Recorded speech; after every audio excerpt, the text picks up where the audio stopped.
ওকে, সবাই কি ready? Yes, sir. আজকে আমরা শুরু করব পদার্থবিজ্ঞান প্রথম পত্র গতিবিদ্যা। এটা ইম্পর্টেন্ট একটা টপিক, তার নাম হচ্ছে প্রাস। এই প্রাস থেকে এক্সেল প্রশ্ন 99% টিচাররা খুব ভালোবাসে পরীক্ষা দেওয়ার জন্য। অসাধারণ একটা টপিক, অসাধারণ একটা সময় কাটবে। ঠিক আছে, সবাই খাতাগুলো বের করো। আজকে আমরা শুরু করব প্রাস। প্রাসের শুরু থেকে শেষ পর্যন্ত যা কিছু আছে সব আমরা বুঝিয়ে দেওয়ার চেষ্টা করব। ক্লিয়ার? ওকে। প্রাস, প্রাস ইংরেজিতে বলে প্রজেক্টাইল। কি বলা হয়? প্রজেক্টাইল বলা হয়। এই প্রাসের সুন্দর একটা বাংলা আছে।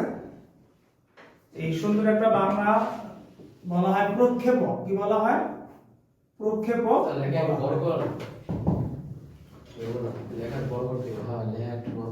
প্রক্ষেপক বলা হয়। ওকে, দেখো প্রাস কি। আমি ছোট্ট একটা উদাহরণ দিয়ে শুরু করি। তোমরা যে ক্রিকেট খেলা দেখছো, ব্যাটসম্যান যখন কি করে, ব্যাট দিয়ে বলকে আঘাত করে, বলটা দূরে যায়, একটা ফিল্ডার একটা বলটা নিয়ে নিক্ষেপ করে, তাই না? বলটা যদি নিক্ষেপ করে তাহলে কিভাবে বলটা আসে কখনো খেয়াল করছো?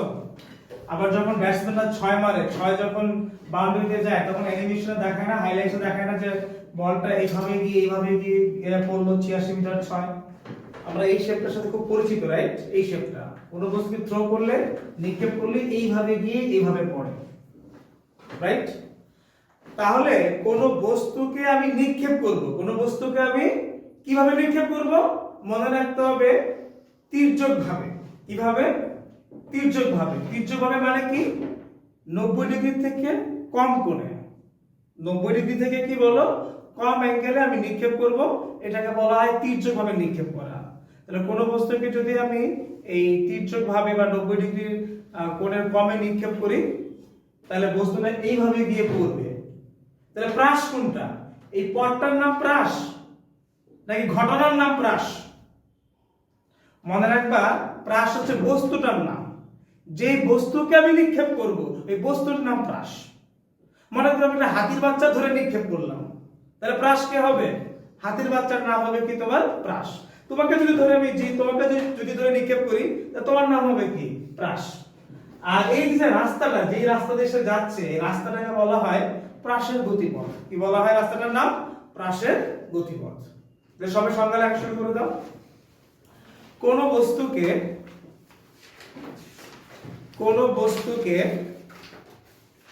আনুভূমিকের সাথে, কোন বস্তুকে আনুভূমিকের সাথে তির্যক ভাবে নিক্ষেপ করলে, লিখে ফেলো সবাই, কোন বস্তুকে আনুভূমিকের সাথে তির্যক ভাবে নিক্ষেপ করলে, এটা বড় হাতের কমা দাও, নিক্ষিপ্ত বস্তুকে প্রাস বলে। নিক্ষিপ্ত বস্তুকে কি বলবো আমরা? নিক্ষিপ্ত বস্তুকে আমরা বলবো প্রাস। তাহলে প্রাসের সুন্দর চিত্র খেয়াল করো। এটা মনে করো y অক্ষ, এটা মনে করো তোমার হচ্ছে x অক্ষ। আমি বস্তুকে নিক্ষেপ করলাম, বস্তু সুন্দর করে গিয়ে আরামসে নিচে পড়লো, রাইট? তাহলে তোমার হচ্ছে এটাকে বলবো প্রাসের গতিপথ। কি বলবো? তাহলে নিচে একটা চিহ্ন দিয়ে লেখো যে বস্তুর গতিপথকে প্রাসের গতিপথ বলা হয়, যেহেতু বস্তুর নাম প্রাস, রাইট? তাহলে বস্তুর গতিপথকে প্রাসের গতিপথ বলা হয়। বস্তুর গতিপথকে প্রাসের গতিপথ বলা হয়। আচ্ছা, এই যে রাস্তাটা দেখতে পাচ্ছ, এই যে পথটা দেখতে পাচ্ছ তোমরা, এই যে রাস্তার শেপ, এই শেপের নাম কি হবে? এই আকৃতিটার নাম কি হবে? এটা কি সরল রেখা? এটা কি বৃত্ত? মনে রাখবা, এই ধরনের শেপে, এটা ম্যাথমেটিক্সে তোমরা শিখবা সেকেন্ড পেপারে, এই ধরনের শেপকে বলে পরাবৃত্ত। কি বলা হয় এটাকে? এই ধরনের শেপের নাম কি বলো? পরাবৃত্ত। ইংলিশে বলে প্যারাবোলা। কি বলা হয় ইংলিশে? প্যারাবোলা বলা হয়। আর বাংলায় বলা হয় কি বলো? পরাবৃত্ত। তাহলে মাঝে মাঝে একটা অবজেক্টিভ প্রশ্ন আসে যে প্রাসের গতিপথটা দেখতে কেমন, সরল রেখা নাকি বৃত্ত নাকি? উত্তর হচ্ছে কি? পরাবৃত্ত। তাহলে ইস্টা চিহ্ন দাও। ইস্টা চিহ্ন একটা অবজেক্টিভ লিখে রাখো যে প্রাসের গতিপথ পরাবৃত্ত। প্রাসের গতিপথ কি? পরাবৃত্ত। প্রাসের গতিপথ পরাবৃত্ত। আরেকটা অবজেক্টিভ শিখো। এই যে প্রাস, এই যে সে এইভাবে গিয়ে খুব মনের আনন্দে সে উড়ে উড়ে নিচে পড়লো, এটা কয় মাত্রিক? একমাত্রিক, দ্বিমাত্রিক নাকি ত্রিমাত্রিক? ওয়ান ডাইমেনশন, টু ডাইমেনশন নাকি থ্রি ডাইমেনশন?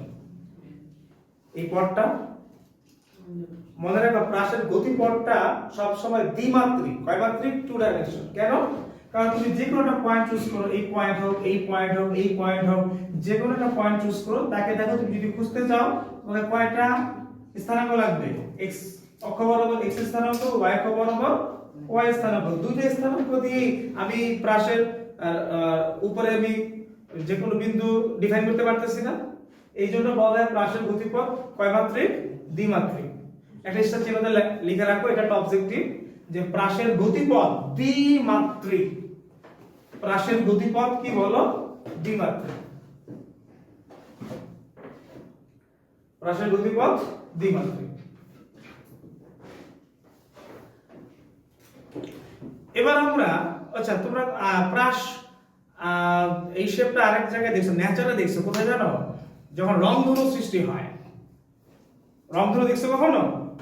ওই যে বৃষ্টির স্নাত দিনে পূব আকাশে বৃষ্টির শেষ হলে খুব সুন্দর একটা দৃশ্য দেখা যায়, 7 রঙের একটা বলয় দেখা যায়। এই শেপটা দেখতে ঠিক এরকম না? তাহলে রংধনুর শেপটাও কিন্তু কি এক ধরনের পরাবৃত্ত। কি বলো? পরাবৃত্ত। আবার ওই যে তোমাদের বাসায় ডিশটা জলসা আছে না? ডিশটা জলসা, ওই যে তোমাদের ডিশ দেখো, ডিশের একটা ছাতা ব্যবহার করা না, দেখছো কখনো?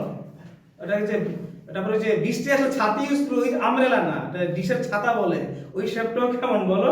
ওই শেপটাও হচ্ছে তোমার পরাবৃত্তাকার। তাহলে পরাবৃত্তের এফেক্ট আমাদের লাইফে অনেক আছে, সুতরাং আমরা এই জিনিসটা ভালো করে পড়বো। তাহলে সবাই এখন হেডলাইন লেখো, প্রাসের পরিচয়। আজ আমরা শিখবো প্রাসের পরিচয়।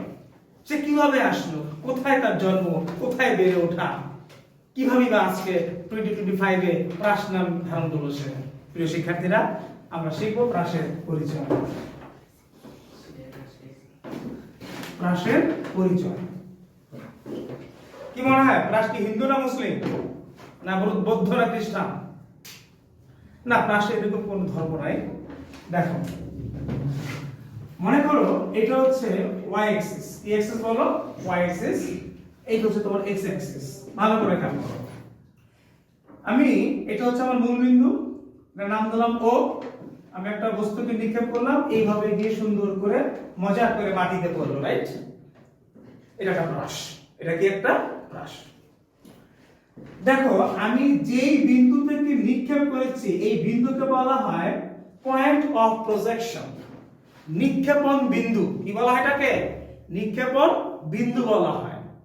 যেই পয়েন্ট থেকে নিক্ষেপ করব এই বিন্দুটার নাম কি? নিক্ষেপণ বিন্দু। যেতে যেতে প্রতিমধ্যে দেখো সবথেকে উঁচু বিন্দু কোনটা? দেখো দেখি, এটা না? এটাকে বলে শীর্ষবিন্দু। কি বিন্দু বলা হয়? শীর্ষবিন্দু বা সর্বোচ্চ বিন্দু বলে। আর যেখানে গিয়ে পড়লো এই বিন্দুর নাম হচ্ছে কি বলবো আমরা? পতন বিন্দু। পড়ে গেছে, পড়লে কি বলবো আমরা?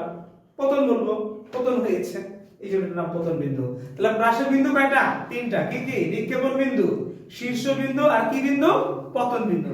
3টা বিন্দু ক্লিয়ার? আচ্ছা, নাম দিই, আমি মনের মতো করে নাম দিই। তোমাদের যে যদি কোনো নামের কোনো পছন্দের নাম থেকে থাকে সেই অক্ষর ইউজ করতে পারো, কোনো সমস্যা নেই। আমি নাম সাপোজ নাম দিলাম র্যান্ডমলি A এবং B। কি নাম দিলাম বলো? A এবং B। তাহলে আমি 3টা নাম আগে লিখি। যে ও বিন্দুকে কি বিন্দু বলবো বলো দেখি? ও বিন্দুকে বলবো আমি নিক্ষেপণ বিন্দু। কি বিন্দু? নিক্ষেপণ বিন্দু। এ বিন্দুকে কি বলবো? এ বিন্দুকে বলবো আমি শীর্ষ বিন্দু, শীর্ষ বিন্দু। আর বি বিন্দুকে কি বলবো আমরা? পতন বিন্দু। কি বিন্দু বলবো আমরা? পতন বিন্দু বলবো। আচ্ছা, আমি যে এই প্রাস নিক্ষেপ করেছি, একটা বস্তু নিক্ষেপ করেছি, শুরুতে একটা বেগ দিয়ে নিক্ষেপ করেছি না? বেগ ছাড়া কি বস্তু উড়াল দিবে? এটা কি আলিফ ফেলে পাইছো? এট ফার্স্ট আমাকে একটা ভেলোসিটি দিয়ে নিক্ষেপ করতে হবে। তুমি বল নিয়ে আমি কিভাবে নিক্ষেপ করলাম? একটা বেগ দিয়ে নিক্ষেপ করলাম শুরুতে। এই বেগের নাম কি বেগ? নিক্ষেপণ বেগ।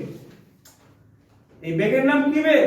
এই বেগের নাম হচ্ছে নিক্ষেপণ বেগ, মানে শুরুতে যে বেগ দিব। তুমি আদি বেগ বলো, সমস্যা নাই, সুন্দর ল্যাঙ্গুয়েজ। আমরা কি বলবো? নিক্ষেপণ বেগ। কি বেগ বলো? আর বেগের ডিরেকশনটা কোন দিকে হয় তোমাদের কি করে জানা আছে? বেগের ডিরেকশন কোন দিকে হয়? রৈখিক বেগের ডিরেকশন সব সময় স্পর্শক বরাবর। কি বরাবর? একটা বক্ররেখা হোক, একটা বৃত্তাকার পথ হোক, ওই তার কোন বিন্দুতে রৈখিক বেগের ডিরেকশন সবসময় কোন বরাবর হয়? স্পর্শক বরাবর। যেমন মনে করো এটা একটা বৃত্তাকার পথ, তাহলে একটা বস্তু মনে করো এইভাবে ঘুরতেছে, তাহলে এই বিন্দুতে বেগের ডিরেকশন হবে স্পর্শক বরাবর এদিকে, এই পয়েন্টে এদিকে, এই পয়েন্টে এদিকে। তাহলে all that you have considered the direction of velocity is a tangent of a particular point. Okay? তাহলে আমি যখন বক্ররেখা চিন্তা করি, সাপোজ এটা বক্ররেখা, তাহলে এই পয়েন্টের বেগের ডিরেকশন কি হবে? স্পর্শক বরাবর, স্পর্শক বরাবর, স্পর্শক বরাবর। তাহলে এখানে আমি নিক্ষেপ করেছি ও বিন্দুতে, তাহলে ও বিন্দুতে বেগের ডিরেকশন কোন দিকে হবে? তাহলে আমাকে কি করতে হবে? এখানে একটা স্পর্শক রাখতে হবে, এঁকে দিলাম, দেখো একটা লাল স্পর্শক এঁকে দিলাম, এই বরাবর হচ্ছিল বেগের ডিরেকশন, এই বেগটা আমি দিলাম v নট। তাহলে v নট কে আমরা কি বলবো? v নট কে বলবো নিক্ষেপণ বেগ। কি বেগ বলো? নিক্ষেপণ বেগ। আর বেগের ডিরেকশনটা কোন দিকে হবে? ওই নিক্ষেপণ বিন্দুতে স্পর্শক বরাবর, নিক্ষেপণ বিন্দুতে স্পর্শক বরাবর। দেখো আমি একটা কোণ তো নিক্ষেপ করেছি, ওইটাকে বলবো আমি নিক্ষেপণ কোণ থিটা নট। কি নামে রাখবো? নিক্ষেপণ কোণ থিটা নট। তাহলে আমি লিখে দিই, তাহলে v নটটাকে আমি কি নামে রাখবো? v নটটাকে আমি রাখবো হচ্ছিল নিক্ষেপণ বেগ।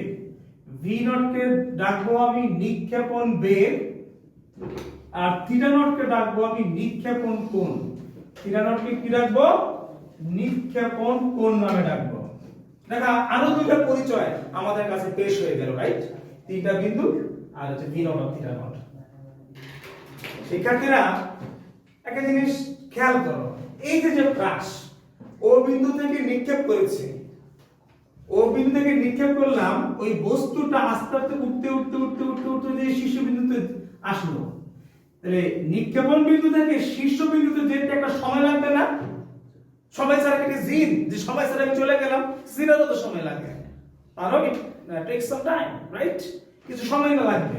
তাহলে নিক্ষেপণ বিন্দু থেকে শীর্ষ বিন্দুতে যেতে যে সময় লাগবে, সেই সময়কে বললাম আমি উত্থান কাল। কি কাল? উত্থান কাল। উত্থান মানে কি? উপরে উঠেছি। তাহলে এটাকে আমি t1 দ্বারা প্রকাশ করলাম। যে কোনো অক্ষর ইউজ করতে পারো, t1, t প্রাইম, যা মতে ধরতে পারো, তোমার লাইফ তোমার রুলস। আমি ধরলাম t1, ঠিক আছে? তো উত্থান কালটা কি? নিক্ষেপণ বিন্দু থেকে শীর্ষ বিন্দুতে পৌঁছানোর যে সময়, এই সময়টাকে বলবো আমি উত্থান কাল। কি কাল? উত্থান কাল। আবার খেয়াল করো, এই শীর্ষ বিন্দু থেকে এই যে পতন বিন্দু, এখানে যেতে সময় লাগবে না? এই সময়টাকে ধরলাম আমি t2, এটার নাম দেব আমি পতন কাল। কি নাম দেব বলো? এটার নাম দেব আমি পতন কাল। কি কাল? পতন কাল নাম দেব। তাহলে t1 হচ্ছে উত্থান কাল, t2 হচ্ছে পতন কাল। আমি লিখে দিচ্ছি। তাহলে t1 হচ্ছে কি কাল বলো? t1 হচ্ছে উত্থান কাল, উঠানোর সময়। উত্থান কাল লিখে দিই। উত্থান কাল কতটুকু? ও থেকে এ তে যাওয়ার সময়। আমি লিখে দিচ্ছি, তোমাদের মনে থাকবে না বিষয়টা, আমি লিখে দিচ্ছি। ও থেকে এ তে যাওয়ার সময়। কি বলো? ও থেকে এ তে যাওয়ার সময়, এটাকে বলবো আমরা উত্থান কাল। আর t2টা কি? t2টাকে বলবো আমরা পতন কাল। কি কাল বলো? পতন কাল। পতন কাল কোনটা আবার? পতন কাল হচ্ছে এ থেকে বি তে যাওয়ার সময়, এই সময়টাকে বলবো আমরা পতন কাল। মানে পড়ে গেছে। বলো তাহলে মোট সময়টা কি হবে? মোট সময় মানে কি? t1 + t2 পুরাটা, মানে ও থেকে উপরে উঠবে, এ তে যাবে, এ হয়ে আবার বি তে নামবে, এই পুরা রাস্তার যে সময়, মোট সময়, এটাকে বলে ভ্রমণ কাল। কি কাল বলা হয়? ভ্রমণ কাল। এটা আরেকটা বাংলাতে বিচরণ কালও বলা হয়। কি বলা হয়? বিচরণ কাল। মানে দুটো যোগফল t1 + t2, এটাকে বলে বিচরণ কাল বা ভ্রমণ কাল বা উড্ডয়ন কাল বলে অনেকে। তাহলে আমি লিখতে পারি, তোমার হচ্ছে লেখার পুরো সময়টা, দ্যাট মিন্স তোমার হচ্ছে t1, কি বলো? t1 + t2, এই দুটো সময়কে আমি ধরলাম বড় হাতের টি। কি ধরলাম বলো? বড় হাতের টি। আর বড় হাতের টি কে আমরা কি বলবো? ম্যাক্সিমাম স্যাররা বিচরণ কালকে বেশি ইউজ করে। বিচরণ কাল, এটা আরেকটা নাম হচ্ছে ভ্রমণ কাল, ভ্রমণ করার সময়। এটা আরেকটা নাম হচ্ছে উড্ডয়ন কাল, আমি কতটুকু উঠেছি, কত সময় ধরে উঠেছি, এটা বলা হয় উড্ডয়ন কাল। ওকে, তাহলে আমাদের কাল নিয়ে আমাদের কনসেপ্ট গুলো শেষ, কথাগুলো শেষ। আর দুইটা তোমার হচ্ছে পরিচয় বাকি আছে। সেটা হচ্ছে তুমি দেখো যে নিক্ষেপণ না শীর্ষবিন্দু থেকে যদি আমরা লম্ব আঁকি, লম্ব আঁকলাম ভূমির উপর, সাপোজ এই পয়েন্ট ধরলাম সি, তাহলে এই যে দূরত্বটা এসি কি বলবো আমরা, কি জানো? সর্বোচ্চ উচ্চতা বলবো। কি বলবো? সর্বোচ্চ উচ্চতা। কেন বলবো স্যার? কারণ তুমি তো দেখতে পাচ্ছ এর থেকে বেশি উচ্চতা কি আর কোথাও আছে? তুমি যত ডাইনে যাবে, দেখো যত ডানে যাবে তত আস্তে আস্তে দূরত্ব উচ্চতা কমতে থাকবে, বামে গেলে উচ্চতা কমে থাকবে। তাহলে ডানে বামের মধ্যে এটাই সবথেকে বেশি উঁচু না? এর জন্য এটাকে কি বলবো আমরা? সর্বোচ্চ উচ্চতা প্রকাশ করবে এইচ দ্বারা। তাহলে আমরা এসি কে বলবো বড় হাতের এইচ, আর বড় হাতের এইচ এর নাম কি বলবো আমরা? এটাকে বলবো আমরা সর্বোচ্চ, কি বলো দেখি, সর্বোচ্চ উচ্চতা। আরেকটা জিনিস বাকি আছে, খেয়াল করো। এই যে নিক্ষেপণ বিন্দু, এই যে পতন বিন্দু, দুইটা বিন্দু, ভালো লাগা দুইটা বিন্দু, নিক্ষেপণ বিন্দু আর পতন বিন্দু, এই দুইটা বিন্দু একটা আনুভূমিক দূরত্ব আছে না? এই দূরত্বটা এবি, দেখতে পাচ্ছ? এই যে দূরত্বটা এবি, এই মানে নিক্ষেপণ বিন্দু আর যে বিন্দু পড়ে গেছে পতন বিন্দু, এই দুই বিন্দুর যে আনুভূমিক মানে আনুভূমিক যে দূরত্বটা, এই দূরত্বটাকে বলে আনুভূমিক পাল্লা। কি বলা হয়? এটাকে বড় হাতের আর দ্বারা প্রকাশ করা হয়। আনুভূমিক কি বলা হয়? পাল্লা। তাহলে আনুভূমিক পাল্লা কোনটা? এবি। এই দূরত্বটা এবি না, ওবি। হ্যাঁ, ও থেকে বি, নিক্ষেপণ বিন্দু আর পতন বিন্দুর আনুভূমিক দূরত্ব ওবি, এটাকে বলবা আমরা আনুভূমিক পাল্লা। এটাকে প্রকাশ করে আর দ্বারা। পাল্লা ইংরেজি হচ্ছে রেঞ্জ, রেঞ্জের প্রথম অক্ষর কি আর, এই জন্য আমরা আর দ্বারা প্রকাশ করব। এটার নাম হচ্ছে কি বলো দেখে? আনুভূমিক পাল্লা। এটার নাম হচ্ছে আনুভূমিক পাল্লা, আনুভূমিক পাল্লা। তাহলে শিক্ষার্থীরা একটু বলে দিয়ে দেখাও, পরিচয় পর্ব শেষ। এবার আমরা সামনে যাব। সামনে যাওয়ার আগে পরিচয়গুলো একটু আবার ঝালাই করে দেখি আসলে সে সঠিক পরিচয় দিয়েছে কিনা। তাহলে বিন্দু মোট কয়টা? তিনটা। বিন্দু কয়টা? নিক্ষেপণ বিন্দু ও, এ হচ্ছে শীর্ষবিন্দু, বি হচ্ছে পতন বিন্দু, তিনটা বিন্দু ক্লিয়ার। এবার আসো ভি নট নিক্ষেপণ বেগ, থিটা নট নিক্ষেপণ কোণ, এটাও ক্লিয়ার। এবার আসো সময়, উত্থান কাল, নিক্ষেপণ বিন্দু থেকে শীর্ষবিন্দু পৌঁছানোর সময় উত্থান কাল, আবার শীর্ষবিন্দু থেকে পতন বিন্দু পর্যন্ত এতটুকু সময় এবি, এতটুকু সময় পতন কাল টি2, আর পুরো সময় টি1 প্লাস টি2, এটাকে বলা হয় বড় হাতের টি, এটাকে বলে বিচরণ কাল বা ভ্রমণ কাল। আর এই যে শীর্ষবিন্দু থেকে ভূমির উপর যে উলম্ব দূরত্ব, এটাকে বলে সর্বোচ্চ উচ্চতা। আর নিক্ষেপণ বিন্দু আর পতন বিন্দু আনুভূমিক দূরত্বটার নাম হচ্ছে কি? আনুভূমিক পাল্লা। শিক্ষার্থীরা এই ছিল প্রাসের পরিচয়। এবার আমরা সামনে এটাকে এগিয়ে নিয়ে যাব। আজকে এই পর্যন্তই, সবাই ভালো থাকবা।